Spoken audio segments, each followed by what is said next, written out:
요셉의 스토리는 꿈의 스토리를 시작하잖아요. 요셉이 17살에 꿈을 꿨어요. 꿈이 너무 큰 꿈이고 그 현실과는 결코 맞지 않는 꿈이에요. 창세기 37장 5절에 7절을 보게 되면 요셉이 꿈을 꾸고 자기 형들에게 말하며 그들이 그를 더욱 미워하였더라. 요셉이 그들에게 이르되 청하건대 내가 꾼 꿈을 들으시오.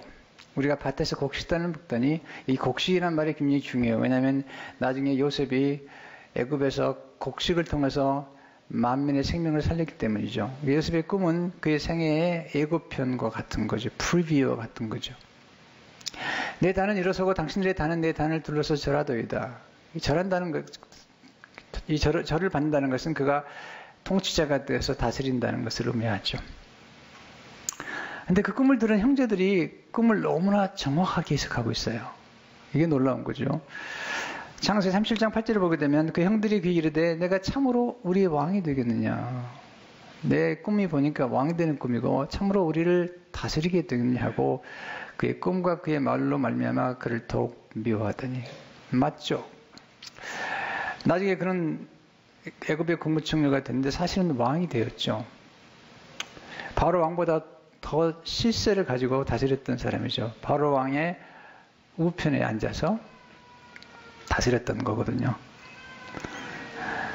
근데 꿈을 꾸는데 이번엔 더 놀라운 꿈을 꾸는데 꿈이 반복되죠. 창세기 37장 9절을 보니까 요셉이 다시 꿈을 꾸고 그 형들에게 말하이르되 내가 또 꿈을 꾼즉 해와 달과 11별이 내게 절하도이다 하니라. 놀라운 꿈이죠. 해와 달과 11별이 절하는 꿈. 이제는 아버지가 책망합니다. 도대체 내가 꾼 꿈이 뭐냐? 창세기 37장 10절을 보니까 그가 그의 꿈을 아버지와 형들에게 말하며 아버지가 그를 꾸짖고 그에게 이르되 내가 꾼 꿈이 무엇이냐? 나와 내 어머니와 내 형들이 참으로 가서 내 땅에 엎드려 내게 절하겠느냐? 내 꿈을 보니까 내가 왕이 되는 꿈이고 다스리는 꿈인데 정말 그럴 수 있겠느냐? 그런데요. 야곱이 그의 아들들 앞에서 요셉을 책망하면서도 너무 좋아해요. 그래서 너무 놀라워해요. 창세기 37장 11절에 이렇게 말하고 있습니다. 그 형들은 시기하되 그의 아버지는 그 말을 간직히 두었더라. 그 꿈을 간직히 두었더라. 왜냐하면 요셉이 꿈을 꿨는데 요셉의 꿈꾸는 언어가 자기가 한때 들었던 말이에요. 아버지 이삭이 자기를 축복할 때 축복해준 그 말과 똑같은 거예요. 창세기 27장 29절을 보니까 만민이 너를 섬기고 열국이 내게 굴복하려니 내가 형제들이 주가 되고 내 어머니 아들들이 내게 굴복하며 너를 저주하는 자는 저주를 받고 너를 축복하는 자는 복을 받을 길을 원하노라. 아버지가 빌어준 축복의 언어가 요셉에게서 나타난 거죠. 더 놀라운 사실은 창세기 35장에 보면 그가 베델에서 그의 우상을 다 제거하고 그리고 하나님을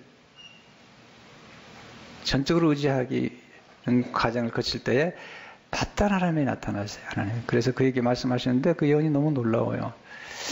창세기 35장 11절을 보니까 하나님이 그에게 이르시되 나는 전능한 하나님이라 생육하며 번성하라. 한 백성과 백성의 총회가 내게서 나오고 왕들이 내 허리에서 나오리라. 와, 왕들이 나온다고 그러는데 지금 자기가 생애 가운데 이루지 않았는데 아들이 왕이 되는 꿈을 꾸는 거죠.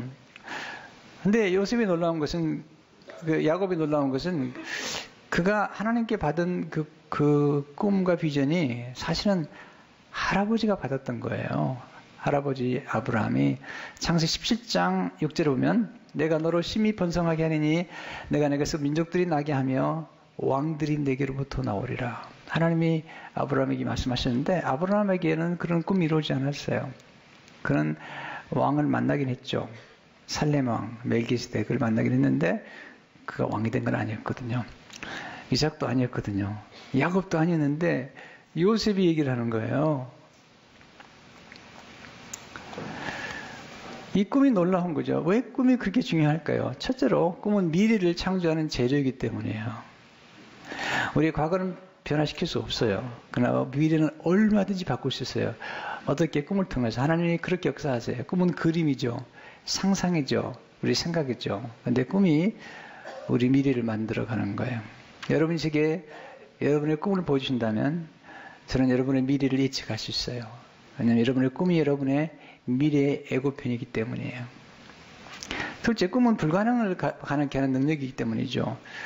요셉이 목동인데 그 당시에 왕이 되거나 이게 다스린다는 것은 말이 안 되는 거잖아요. 불가능한 거잖아요. 그런데요, 하나님이 그 꿈과 함께 하시니까 불가능이 가능케 되죠. 하나님은 불가능을 가능케 하시는 전능하신 하나님이세요. 그리고 그런 일을 하시기를 지금도 즐겨 하시는 하나님이세요. 세 번째, 꿈은 모든 어려운 환경을 극복할 수 있는 능력이기 때문이죠. 꿈을 꾼다는 것은 그만큼 도전을 받아들인다는 거예요. 꿈의 크기가 문제의 크기를 결정해요.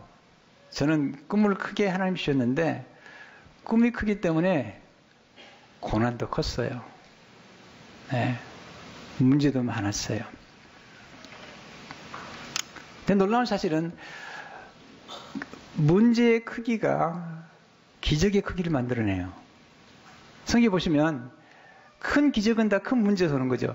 작은 기적은 작은 문제에서 오는 거죠. 그러니까 꿈이 있게 되면 모든 어려움을 극복해버려요. 나이도, 육신의 약함도, 질병도, 시련도, 문제도 극복해버려요. 그래서 문제가 왔다가 꿈꾸는 사람 앞에서는요, 당황을 해요. 고난이 왔다가 당황을 해버려요. 왜냐하면 다 극복하기 때문이죠. 여러분, 하나님은 믿는 자 속에 역사하시고 꿈꾸는 자 속에 역사하세요. 이 세상은 믿는 자와 꿈꾸는 자가 움직이는 것이죠. 네 번째, 꿈을 통해서 하나님의 뜻을 이룰 수 있기 때문이죠. 그의 꿈은 겉으로 보기에는 정체가 되는 거지만 깊이 들어가면 그건 정체가 되는 꿈이 아니에요. 물론 공무청원에 대해 정체가 되긴 했지만 그의 꿈은 하나님의 뜻을 이루는 거죠. 하나님의 뜻은 생명을 구원하는 거였어요. 그리고 그 형제들의 생명을 보존하는 것이고 그 형제들의 후손의 생명을 보존하는 것이었는데 그 후손 중 하나가 또 유다죠. 그리고 유다의 후손으로 예수님이 오시는 거죠. 두 번째, 꿈꾸는 사람은 시련의 쓴물을 마시면서 성장하는 거죠. 요셉, 얼마나 시련이 많은지. 저는 주위에 요셉이라는 이름을 가진 분들을 만날 때마다 좀 괴로워요. 왜냐하면 요셉이라는 이름 되게 좋아하는데, 근데 요셉이 경험했던 그런 고난과 시련은 좋아하지 않는 것 같아요. 만약에 우리가 요셉을 좋아한다면, 요셉이라는 이름을 가졌다면, 요셉이 경험했던 모든 시련을 수용할 만큼, 환영할 만큼 그런 여유가 있어야 돼요. 요셉은 버림받았어요. 미움받았어요. 무시당했어요. 네, 잊혀진 존재가 됐어요. 그 옷이 찢겨지고 그리고 팔려갔어요. 감옥에 갇혔어요. 형제들이 요셉을 어느 정도 평가했냐면 은 20냥이 평가한 거예요. 이건요, 모멸감이죠. 여러분, 이게 가룟유다가 잘못한 거죠. 예수님은 고작 은 20냥으로 평가한 거죠. 많은 것들을 돈으로 평가하잖아요, 요즘 사람들이. 근데 예수님을 은 30 정도로 평가한 거죠. 말이 안 되는 거죠. 만왕의 왕이신데, 하나님이신데. 그럼 왜 하나님께서 요셉에게 이런 시련을 보내시는 걸까요? 첫째로 하나님은 꿈의 성취보다 꿈꾸는 사람의 성장에 더 관심이 있기 때문이죠. 우리는 꿈이 빨리 성취되길 원하지만 하나님은 꿈이 빨리 성취되는 데 관심이 없으세요. 하나님의 사람, 꿈꾸는 사람이 성장하고 성숙하기를 원하세요. 도대체 하나님은 꿈꾸는 사람을 높이시기 전에 먼저 떨어뜨리세요. 철저하게 떨어뜨리세요. 구덩이에 떨어뜨리시고 감옥에 떨어뜨리세요. 하나님은 올라가기 전에 먼저 내려가게 하세요. 세 번째, 하나님은 꿈꾸는 사람을 외로운 광야에서 키우세요. 요셉이 애굽의 궁중으로 들어간 게 아니잖아요. 보디발의 집에 종살이 한 거잖아요. 아무 신분도 없이. 그건 광야잖아요. 여러분, 하나님께서 쓴 사람치고 광야를 통과하지 않은 사람이 없어요. 만약에 하나님이 쓴 사람치고 광야를 통과하지 않았다면 그것은 모조품이에요. 가짜의 가능성이 많아요. 하나님의 사람은 반드시 고난이 있어요. 고난이 없다면 그는 하나님의 사람이 아니죠. 다 광야를 통과합니다. 모세도 다윗도 요셉도. 광야는 황량한 곳이고 쓸쓸한 곳이고 잊혀진 곳이에요. 홀로 우는 곳이에요. 심지어는 의심마저 들죠. 하나님이 정말 살아계신 걸까? 하나님 광야에서 우리 인격을 무르익게 만드세요. 정말 시련을 통과한 사람은 성공한 후에도 죄짓지 않아요. 근데 이런 시련을 통과하지 않고 성공한 사람들이 나중에 엄청난 죄를 져요. 근데 놀라운 비밀이 하나 있어요. 네 번째로, 하나님은 시련의 강을 통과할 때에 꿈꾸는 자와 함께 하신다는 거예요. 놀라운 사실은 요셉이 아버지의 사랑을 받고 있을 때 하나님이 함께 하셨다는 말이 없고요. 요셉이 보디발의 집에 끌려갔을 때 홀로 외로울 때 하나님이 함께 하신다는 거죠. 창세 39장 1절에 3절을 보게 되면 요셉이 이끌려 애굽에 내려가며 바로의 신하 주인대장 애굽 사람 보디발이 그를 그리로 데려간 이스마엘 사람의 손에서 요셉을 산이라. 여호와께서 요셉과 함께 하심으로 그가 형통한 자가 되어 그의 주인 애굽 사람의 집에 있으니 그의 주인이 여호와께서 그와 함께 하심을 보며 또 여호와께서 그의 범사에 형통하게 하심을 보았더라. 하나님이 함께 하셨어요. 더 놀라운 사실은 그가 감옥에 들어갔을 때 하나님이 함께 하심을 보았다는 거죠. 창세 39장 20절 21절에 보면 이에 요셉의 주인이 그를 잡아 옥에 가더니 그 옥은 왕의 죄수를 가두는 곳이었더라. 요셉이 옥에 갇혔으나 여호와께서 요셉과 함께 하시고 그에게 인자를 더하사 간수장에게 은혜를 받게 하시매. 보디발이 요셉을 감옥에 넣었어요. 여러분, 보디발의 아내를 보디발이 알았을까요? 몰랐을까요? 여러분, 요셉이 유혹했을까요? 보디발의 아내가 유혹했을까요? 그 남편이 알았을까요? 몰랐을까요? 꼭 설명을 해야 돼요, 내가? 네. 알았어요. 보디발의 요셉은 죄를 지지 않았고, 근데 하나님이 놀랍게 그를 감옥에 넣게 만드세요. 거기서 춤 같은 가난장을 만나고 바로 그 사건 때문에 바로 왕을 만나고 하나님의 꿈들이 펼쳐지는 거죠. 여러분, 고통에는 하나님 뜻이 있습니다. 하나님은 고난을 통해 꿈꾸는 자를 위해 놀라운 일을 준비하시는 거죠. 고난을 낭비하지 마세요. 네. 고난이 올 때 고난이란 손님을 그냥 환영하세요. 그냥 고통 속으로 들어가 버리세요. 그러면 오히려 고통이 고통을 느끼지 않거든요. 세 번째, 믿음의 사람은 꿈 넘어 꿈을 꾸죠. 요셉이 국무총리가 된 것 때문에 우리가 요셉을 좋아합니까? 전혀 좋아하지 않아요. 그렇지 않습니다. 국무총리는 수없이 많습니다. 인류 역사상 국무총리가 된 사람 수없이 많지만 우리가 국무총리 요셉에게 놀라운 관심을 갖는 것은 그가 꿈 넘어 꿈을 꿨기 때문에, 국무총리였던 다니엘에 대한 사랑을 우리가 갖는 것은 그가 꿈 넘어 꿈을 꿨기 때문이잖아요. 요셉은 꿈을 통해서 첫째로 하나님의 뜻을 발견하죠. 그가 총리가 되잖아요. 총리가 되는 모습들이 너무 놀랍죠. 창세 41장 41절을 보면 바로가 또 요셉에게 이르되 내가 너를 애굽 온 땅에 총리가 되게 하리라 하노라 하고 자기 인장 반지를 빼어 요셉의 손에 끼우고 그에게 세마포옷을 입히고 그 금사슬을 목에 걸고. 너무 이 모습이 환상적이죠. 세마포옷을 입혔다. 그의 채색 옷이 벗겨지고요. 종이의 옷이 입혀졌죠. 종이의 옷이 벗겨지고요. 죄수의 옷을 입었죠. 그런데 하나님이 죄수의 옷을 벗기시고 세마포옷을 입게 하셨어요. 이게 하나님의 스토리예요. 하나님은 드라마 작가세요. 소품을 좋아하세요. 요셉의 소품은 옷이에요. 옷. 하나님이 원래 패션 디자이너세요. 가죽옷을 만드셨던 분이세요. 예. 성경 전체를 옷으로 보면요, 기가 막힌 스토리가 나와요. 만약에 내게 영화를 만들려고 하면 옷으로 만들 것 같아요. 43절을 보니까 자기에게 있는 버금 수레에 그를 태우매. 지금 왕이 타는 수레에 태운 거죠. 요셉이 애굽으로 끌려올 때 버금 수레가 아니었어요. 노예들을 결박해서 끌어가는, 노예를 데려가는 수레였어요. 그건 고난의 수레였는데 나중에 버금 수레를 타게 하신 거죠. 여러분, 버금 수레를 타기 전에 먼저 고난의 수레를 타야만 돼요.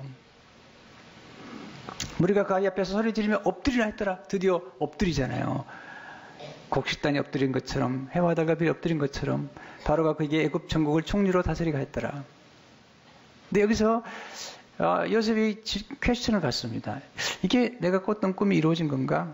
아니거든요. 왜냐하면 그 형제들이 아직 그에게 절하지 않고 있거든요. 근데 7년 풍년이 지난 다음에 흉년이 한 2년 찾아왔을 때 드디어 형제들이 곡식을 사러 오죠. 그때 요셉 앞에 엎드리죠.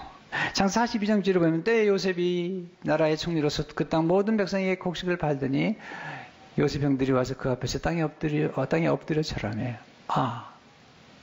꿈이 드디어 이루어지는구나. 구절을 보면 요셉이 그들에게 대하여 꾼 꿈을 생각하고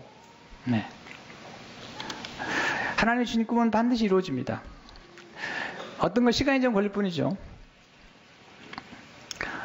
그럼 요셉이 꿈을 성취한 다음에 그가 정말 경험했던 하나님의 꿈, 하나님의 뜻은 뭘까요? 그것은 형제들의 생명을 보존하는 거예요.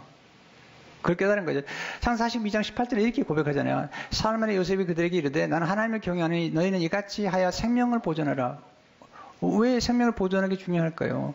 45장 7절에 보면 하나님의 큰 구원으로 당신들의 생명을 보존하고 당신의 후손을 세상에 두시려고 나를 당신들보다 먼저 보내셨나니 이 당신의 생명, 그들의 후손이 누구죠? 그 중 하나가 유다거든요.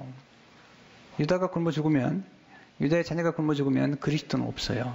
왜냐하면 유다의 후손으로 예수 그리스도께서 오시고 예수님 오셔야만이 인류가 구원받는 구원의 하나님의 그 스토리가 이루어져 가는 거예요. 결국 하나님께서 요셉을 향해 이루기 원하셨던 것은 국무총리가 아니고요. 그 형제들의 생명을 보존하는 거예요. 그래서 하나님 요셉에게 얘기하죠. 그가 국무총리 됐을 때 요셉아, 내 형제들 용서해라. 왜냐하면 그래야만이 유다가 살아남고 예수님이 오시기 때문에. 그런 나중에 그의 생의 마지막 후반부에 창세기 50장 20절에 이렇게 고백하죠. 당신들은 나를 헤아려 했으나 하나님은 그것을 손으로 바꿔서 오늘과 같이 만민의 생명을 구원하게 하시려 하셨나니, 만민의 생명을 구원하니라 하셨다는 거죠. 두 번째, 꿈의 성취를 통해서 은혜의 언약이 계속해서 성취되는 꿈을 꾸죠. 오늘 본문 히브리 11장 22절을 보게 되면 믿음으로 요셉은 임종시에 이스라엘 자손들이 떠날 것을 말하고 또 자기 뼈를 위하여 명하였으며, 요셉은 앞으로 자기가 죽은 후에, 요셉이 110세까지 살았는데 그가 죽은 후에 거의 한 300년 된 후에 하나님이 그들을 찾아오시고 그들이 애굽을 떠나 가나안 땅으로 돌아갈 것을 알았습니다. 왜 가나안 땅으로 돌아가야 되죠? 이게 굉장히 중요한 거거든요.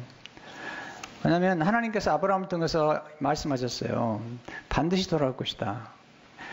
요셉의 걱정은 뭐냐면 그가 지금 국무총리로서 그의 후손들이 영화를 누리고 있으니까 애굽에 아주 머무를까 봐, 하나님의 약속의 땅으로 돌아가지 않을까 봐, 그래서 명한 거죠. 반드시 떠나야 된다. 이 말씀은 창세기 15장 13절 14절의 말씀의 성취죠.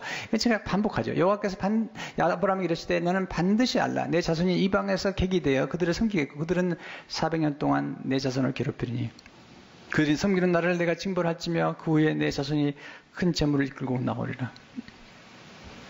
이 약속을 지금 아버지 야곱이 요셉에게 얘기해 준 거죠. 그리고 그 할아버지 이삭이 요셉에게 얘기해 준 거죠.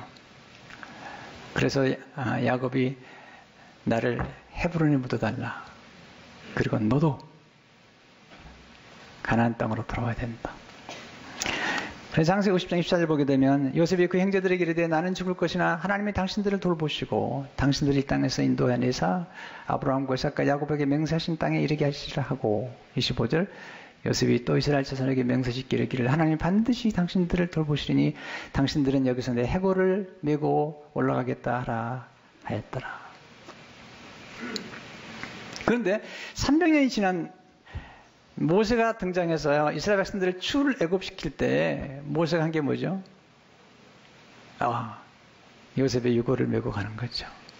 그들은 거의 한 300여 년 동안 요셉의 유고를 간직했고, 그리고 유고를 볼 때마다 그의 후손들에게 말했죠. 언젠가는 우리는 떠나야 된다. 신명기 23장 19절을 보게 되면 모세가 요셉의 유고를 가졌으니 이는 요셉이 이스라엘 자손에게 단단히 맹세하게 하여 이르기를 하나님 반드시 너를 찾아오시리니 너는 내 유고를 여기서 가지고 나가라 하였음이더라. 세 번째로 꿈의 성취를 통해서 구원의 역사가 이루어지는 꿈을 보게 되잖아요. 그러니까 요셉이 국무총리가 됐을 때 가진 두 가지 관심은, 첫째는 그의 형제들, 아버지 야곱의 후손의 생명을 보존하는 것과, 또 하나는 그들로 하여금 가나안 땅으로 돌아가게 만드는 거죠. 왜 그럴까요? 창세기 45장 7절을 다시 보시면 하나님의 큰 구원으로 당신들의 생명을 보존하고 당신의 후손을 세상에 두시려고 나를 당신보다 먼저 보내셨나니 이 후손 안에 유다가 들어있는 거죠. 이 사실을 조나단 에드워즈는 구속사에서 이렇게 기록하고 있습니다. 그리스도를 배출하도록 되어 있는 가문이 이 유다 가문이에요. 요셉의 도움으로 기근으로부터 놀랍게 보존을 받은 사건입니다. 7년 대흉년이 다가오자 하나님은 놀라운 섭리로 요셉을 애굽으로 보내 미리 양식을 준비시켜 야곱과 그의 가족을 보존하셨는데, 만약 그렇게 하지 않았더라면 그들은 굶어 죽었을 것입니다. 장래의 공의의 가지, 그 영광의 구속주가 그리스도가 나올 이 거룩한 뿌리는 얼마나 자주 멸망을 임해치하면서도 그때마다 하나님께서 그것을 얼마나 놀랍게 보존하셨는지요. 하나님께서 요셉을 통해서 보존하셨던 거죠. 근데 왜 가나안 땅일까요? 가나안 땅에서 그리스도가 태어나거든요. 애굽이 아니에요. 베들레헴에 태어나잖아요. 그래서 마태복음 2장 1절을 보게 되면 또 유대 땅 베들레헴아 너는 유대 고을 중에서 가장 작지 아니하도다 내게서 한 다스린 자가 나와서 내 백성 이스라엘의 목자가 되리라 하였습니다. 베들레헴은 떡집이라는 뜻이죠. 떡집에서 생명의 떡이신 예수님이 태어나서 요셉이 그의 곡식으로 그 당시에 많은 사람들 생명을 살렸다면 예수님은 떡집에서 태어나서 생명의 떡으로 우리를 구원하신 거죠. 그리고 예수님은 베들레헴이 아니라 예루살렘에서 죽으셔야 돼요. 왜냐하면 모리아산에서 이삭을 대신해서 순양이 죽었기 때문에 예수님 반드시 모리아산 예루살렘에서 죽으셔야 돼요. 그리고 거기서 바로 복음의 역사가 이루어지는 거죠. 그래서 이사야 41장 27절을 보게 되면 내가 비로소 시온에게 너희는 이제 그들을 보라 해노라 내가 기쁜 소식을 전할 때를 예루살렘에 주리라. 네, 예루살렘 십자가에서 죽으시고 부활하심으로 거기서 굿뉴스 복음이 선포가 되죠. 요셉의 유골은 하나님의 언약을 기억하는 유품이었죠. 요셉의 유골은 하나님의 돌보심을 기억하는 유품이었습니다. 요셉의 유골은 약속의 땅을 기억하는 유품이었습니다. 하나님은 자녀들의 꿈을 회복시켜 주시죠.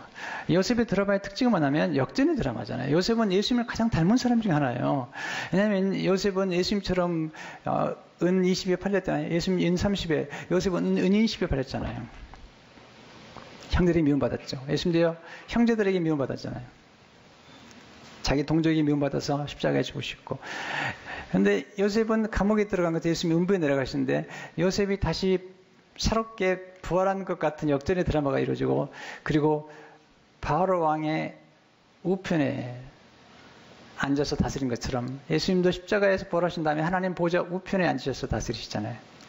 역전의 드라마죠. 요셉이 채색 옷이 찢긴 것처럼 예수님도 옷이 찢기셨죠. 근데 거기서 끝난 게 아니잖아요. 부서지고 깨어졌는데 끝난 게 아니잖아요. 지난 수요일날 우리 이지선 박사님, 자매님 간증이 있었어요. 매 순간이 감동이었어요. 여러분 아시잖아요, 스토리를. 이화여대를 졸업하고 나서 2개월쯤 됐을 때 음주운전자의 차에 의해서 화상을 입고 말할 수 없는 고통을 겪었죠. 수많은 수술을 한 후에 7개월이 지난 다음에 집으로 돌아왔는데 수술이 끝나면 옛날의 얼굴을 가질 줄 알았는데 보니까 그렇지 않더래요. 스스로 그렇게 고백하셨잖아요. 외계인 같았다고.